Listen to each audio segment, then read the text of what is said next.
Chapter 1. The Room Beyond the Stars. The starship drifted silently through the black gulf, its silver hull reflecting pinpricks of starlight like scattered diamonds.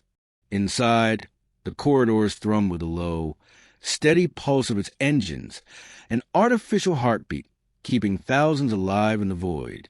Elias Grant walked slowly, his boots clicking against the metallic floor, each sound swallowed by the cavernous passageways.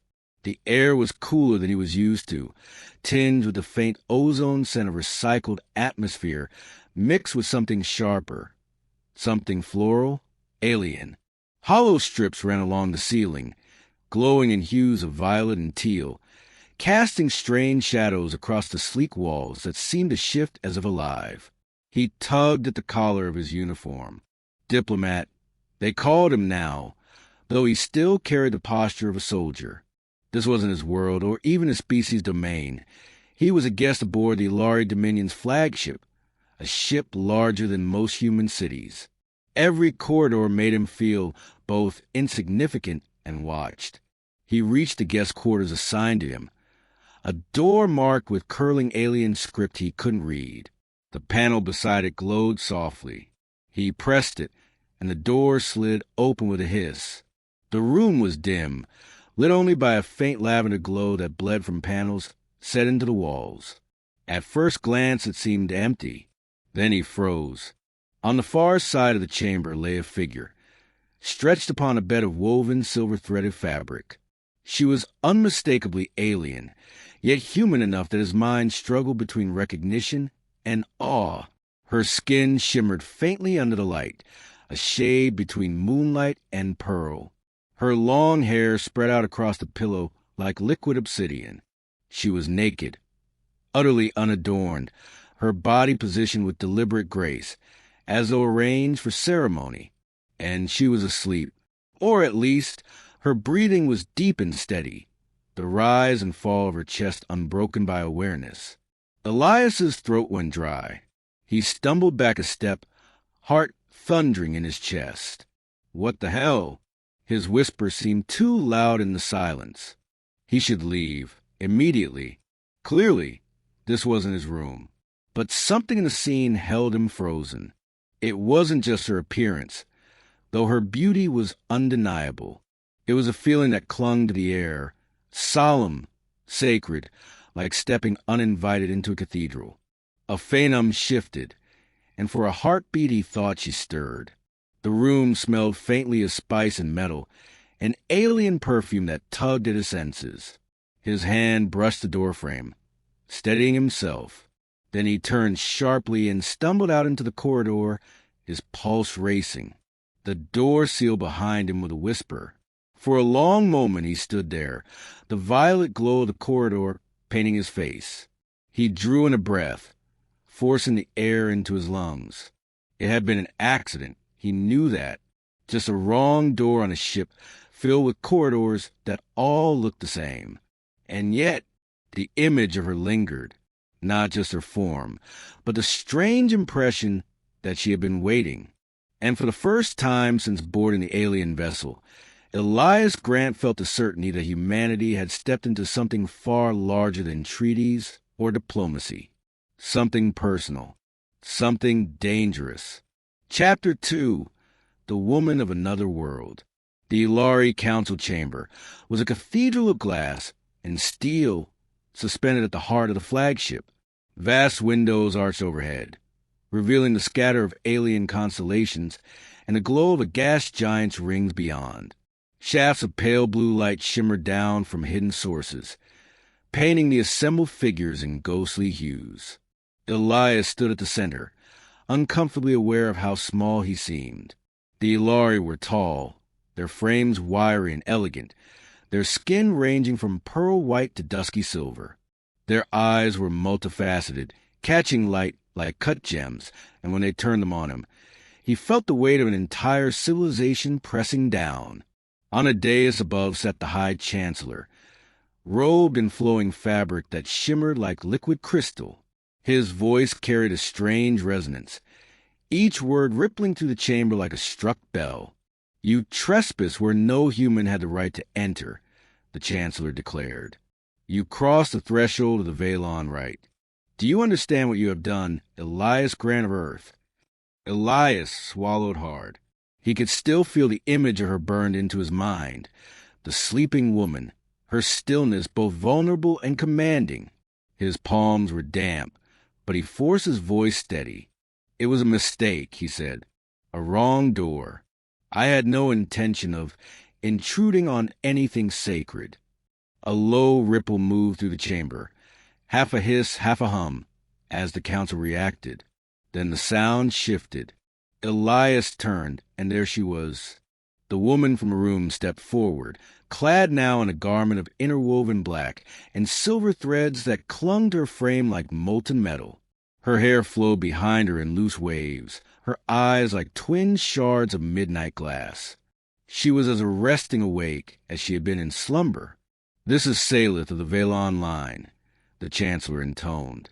She is the one you disturbed. Salith's gaze locked on Elias, and for a long moment neither spoke.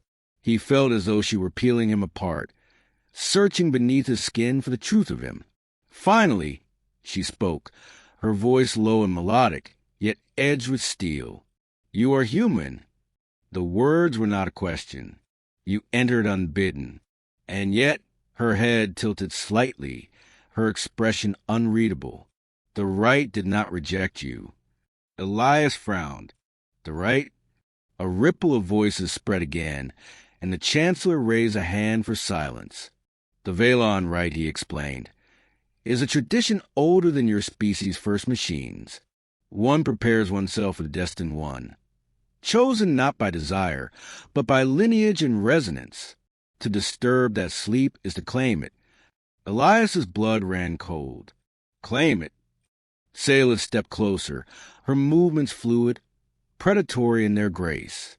It means, she said softly, that fate has chosen you for me. The chamber erupted in sound, some voices furious, others astonished, a few even reverent. Elias staggered back a step, shaking his head. That's impossible. I didn't choose anything. I just walked into the wrong room. But deep down, in the quiet place beneath his panic, he remembered the weight of the air in that chamber, the sense that she had been waiting. Salith studied him with those dark, fathomless eyes, and her lips curved ever so slightly. Perhaps your people believe in accidents. Human. Mine do not. The Chancellor's voice boomed again. Then it must be tested. If the human is truly chosen, the rites of proof will reveal it. If not, his gaze sharpened, cold and crystalline. He will pay the price for his trespass. Elias clenched his fists at his sides. The room spun with alien light and voices, with judgment and destiny, and the shadow of something he could not yet name. All he knew was this. He was no longer just a guest. He had been pulled into something sacred, something dangerous, something binding. And the woman's eyes never left his, as if she knew it too. Chapter 3. Between Duty and Desire. The corridors of the flagship seemed narrower that night, their violet glow lighting subdued, as if the ship itself held its breath. Elias walked them alone, his boots clicking against the polished alloy floor, each step echoing louder than it should. He was meant to be escorted to his quarters, but somehow he had slipped away, driven less by reason and more by the need to breathe without the council's thousand eyes weighing on him. He found himself in a viewing chamber, a hollow sphere of transparent alloy where stars burned on all sides.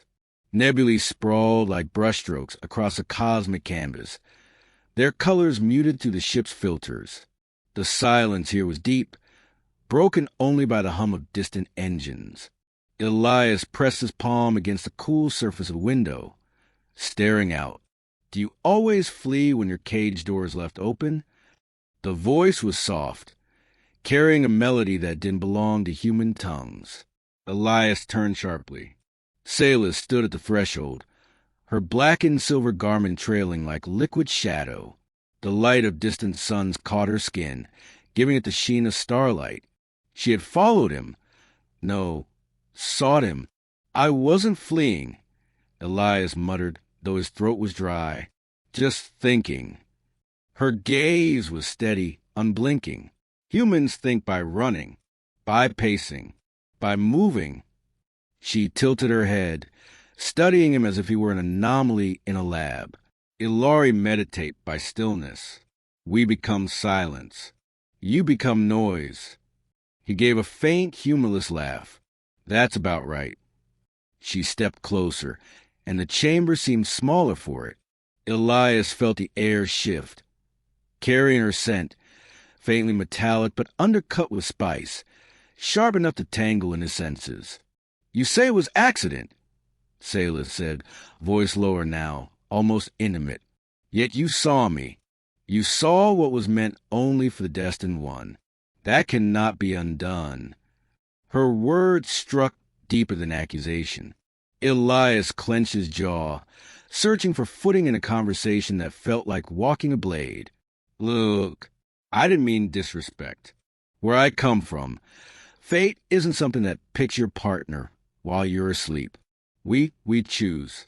Sometimes badly, sometimes well, but the choice is ours. Something flickered in her eyes, then surprise, perhaps, or curiosity. She moved to stand beside him, close enough their reflections merged against the starlit glass. For a long time she said nothing, only watching the cosmos shift and wheel. Finally, her voice came, soft as the hum of the engines. Choice. You wield it like a weapon. My people surrender to tradition, to bloodlines written before we breathe our first. Yet when you speak of it, there is hunger, as though freedom itself sustains you. Elias turned, meeting her gaze. It does. It's messy, it's painful, but it's what makes us human. Their eyes locked, and for a heartbeat, something bridged the gulf between them. Alien and human, tradition and free will. The silence stretched. Thick with tension, neither of them broke. At last, Selah drew back, her expression unreadable. The trial will come. If you survive, perhaps the stars themselves will answer whether choice or fate rules stronger. She lingered, a shadow in the starlight, then turned and left him with only the echo of her steps. Elias exhaled slowly, pressing his hand again to the glass. The stars beyond looked vast, indifferent, yet he felt a thread tying him to her, fragile but undeniable. For the first time since this began, he wasn't sure if he wanted to escape it. Chapter 4, The Trial of Worth. The chamber of the Trial of Resonance was unlike anything Elias had ever seen. It was a perfect sphere, walls of shifting light and sound, rippling like water yet hard as diamond. Patterns of violet and blue pulsed through the sphere, each note thrumming in his chest as though the room itself played an alien instrument. Elias floated in the center, stripped of gravity, his breath fogged against the helmet visor the Ilari had provided, though every other part of him felt exposed. Around the sphere, hundreds of alien eyes watched from transparent galleries. Selah among them, her figure cloaked in shimmering silver. A resonant chime boomed through the chamber. 3 Ilari challengers drifted into view, their bodies sheathed in bio-armor that seemed to ripple with light. Each carried a weapon, a staff of glowing metal, tipped with plasma arcs that hissed in the airless chamber. Survive! The Chancellor's voice rang, amplified across the chamber. Resonate with the right or be unmade. The challengers surged forward, impossibly fluid in zero-G. Elias flailed instinctively, rotating too quickly, his stomach lurching as up and down dissolved into nothing. A staff swung past his head, humming with lethal energy. He barely twisted aside in time. His instinct screamed, find footing, but there was no floor, only endless drift. The Ilari moved like dancers, trained from birth for this environment. Elias was a soldier, yes, but on Earth, his battles had ground, gravity, air. Here, every mistake sent him spinning, vulnerable. Another strike came, grazing his arm. The suit sparked, Pain lanced through his shoulder. The crowd murmured, some already dismissing him. He forced himself to breathe. Slow, steady. Think, Elias. Don't fight them their way.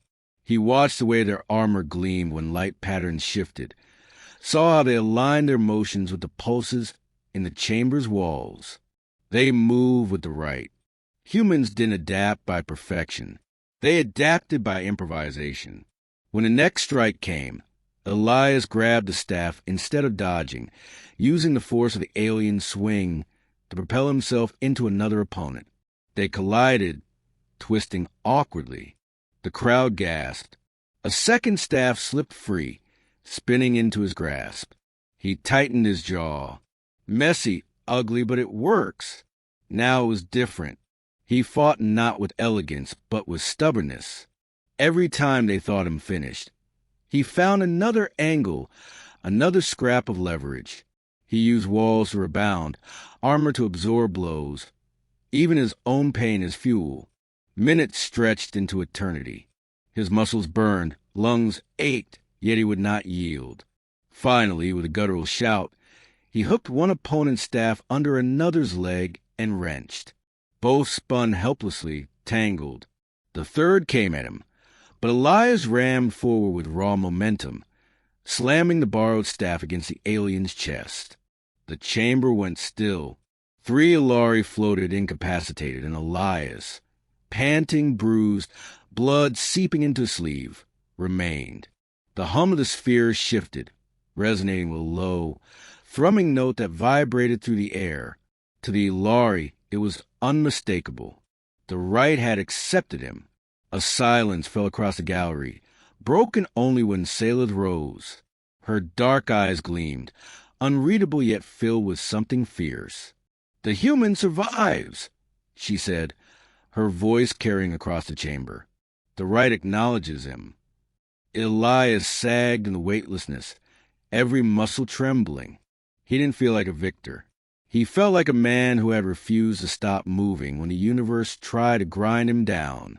And in that moment, staring at the alien faces press of glass, he realized something. That was humanity's gift. Not grace, not destiny, but defiance. Chapter 5, Fire in the Void. The corridors of the Ilari flagship glowed with pale light as the council recessed the night. Voices hushed in uneasy approval to human, who had survived the right. Elias walked behind Salith, his muscles still sore, his uniform torn where plasma had grazed him. Yet something in him burned brighter than pain. For the first time, the alien eyes on him were not only hostile, they were curious. The hum of the engines vibrated beneath the floor, steady as always. Then, without warning, it shuddered. The lights flickered. A tone blared, low, insistent, pulsing through every wall. Ilari crew members broke into motion, their voices sharp and clipped. "Saboteurs!" Salith hissed, turning. Her eyes narrowed. Every trace of regal calm stripped away, leaving only the predator beneath. Not all would see your trial end in acceptance. Human. Some would burn this ship before letting you live. The corridor erupted. A blast tore through a bulkhead ahead, spraying molten shards. The air rippled with pressure as atmosphere hissed out before shields slammed into place. Figures emerged from the smoke. Ilari in black armor, their insignia stripped, plasma rifles hissing with blue fire. Elias dropped low by instinct. "Guess we're not going to talk this one out." Salith was already moving, fluid as a blade, her arm snapping out to call a weapon from a wall rack. A spear of light extended from her hand, humming with power. "Stay close," she ordered.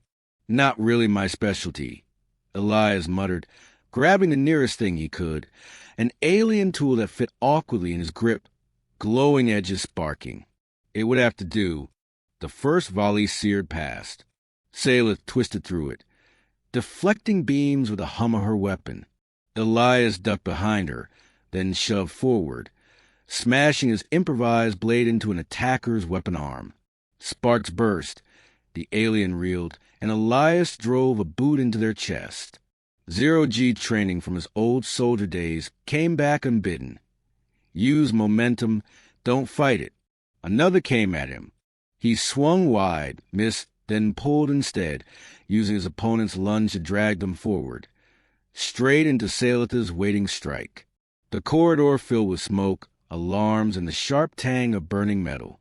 The ship's gravity faltered, sending bodies drifting for a moment before stabilizers kicked back in.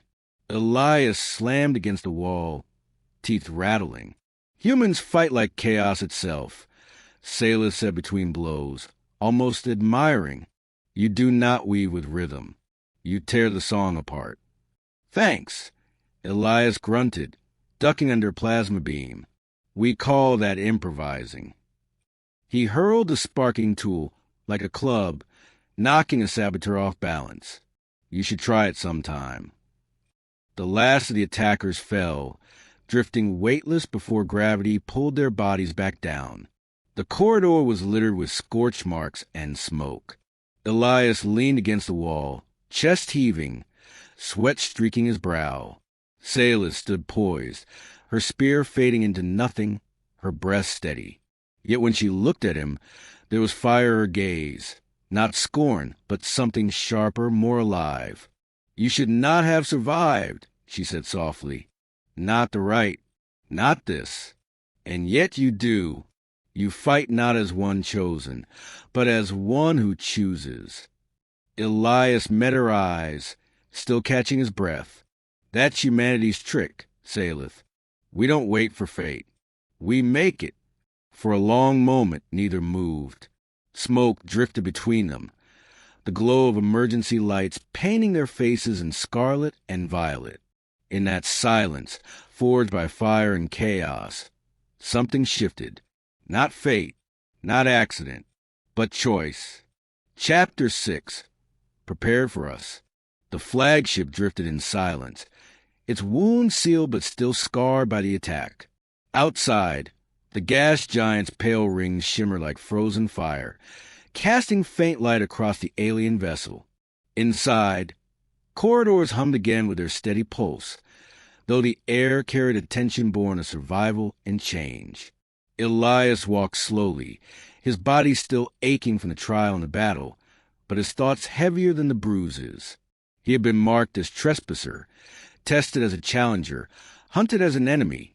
Yet here he was, alive. And more than that, no longer an outsider. The door before him slid open at his touch. The chamber was the same one he had stumbled into days ago. Dim lavender light spilled across the silver-threaded bed, the air tinged with that faint metallic spice. But this time she was not asleep. Selah stood waiting, her robe of woven silver draped across her shoulders, her hair unbound and flowing. Her eyes caught the violet glow, turning them into liquid night. She did not recline as before, arranged by tradition. She stood awake, a presence alive with choice. You return, she said softly. Elias managed a small smile. This time I know the door's mine. A flicker of amusement touched her lips. Then she stepped closer, her gaze steady, unwavering. When you entered before, you walked into fate. You saw what was prepared for you by my people, by my bloodline, by rituals older than your world skies. But tonight, she lifted her hand, offering it. Tonight, it is not fate. It is mine to give, and yours to take. The weight of her words sank deep. Elias hesitated only a breath, then reached forward, his rough human hand closing around hers. Her skin was warm, smooth as polished stone, and the simple contact grounded him more than gravity ever could. The council will see this as union, she said, her voice low, her eyes searching his. They will call it destiny. But you and I will know its choice, Elias finished for her. For the first time, her composure cracked, the faintest smile tugging at her mouth, fragile and luminous. They stood together beneath the alien stars, hand in hand. Beyond the chamber's walls, two civilizations hung on the edge of fragile unity. Treaties still unspoken, doubts still loud. But here, in this quiet room where it had all begun, Elias felt the truth of humanity's strength. Not power, not perfection, just a stubborn, beautiful ability to choose love, even when everything else said it was impossible. Selah leaned closer, her forehead brushing his.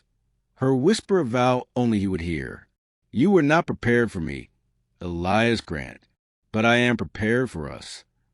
And in that moment, with the hum of the engine beneath their feet and the cosmos stretching endlessly beyond, Elias knew humanity had not come this far to bow to fate. They had come to write their own. The starship glided through the endless dark, its hull gleaming against alien constellations. Beyond the viewport, a neon-lit station spun like a jewel against the void, its towers glowing in colors no human sky had ever known. Inside, the hum of engines was steady, a heartbeat carrying both species into an uncertain future. Elias stood at the observation deck, his reflection merging with the stars. He felt the ache of every trial, every scar, but also the quiet weight of survival. The treaty had been signed, fragile but real. Humanity had been accepted, not by submission, but by proving the value of their stubborn, imperfect defiance. A presence moved beside him. Selah, cloaked in silver threads, her eyes catching starlight like obsidian fire. For a moment, neither spoke. Then she reached for his hand, deliberately, openly, not as tradition demanded, but as she chose. The stars say fate brought us here, she murmured. But I think it was you and your refusal to yield. Elias squeezed her hand, a tired smile breaking across his face. Maybe that's all we humans are good at, refusing to give up even when we should. Her lips curved, and she leaned close, her voice a vow against the hum of the ship. Then let us never give up. Not on each other. Not on this. They stood together at the edge of the galaxy, human and alien, fate and choice bound not by bloodlines but by love. And as the ship carried them into the infinite dark, Elias knew why humanity belonged among the stars. Because where others bowed to destiny, humans dare to choose.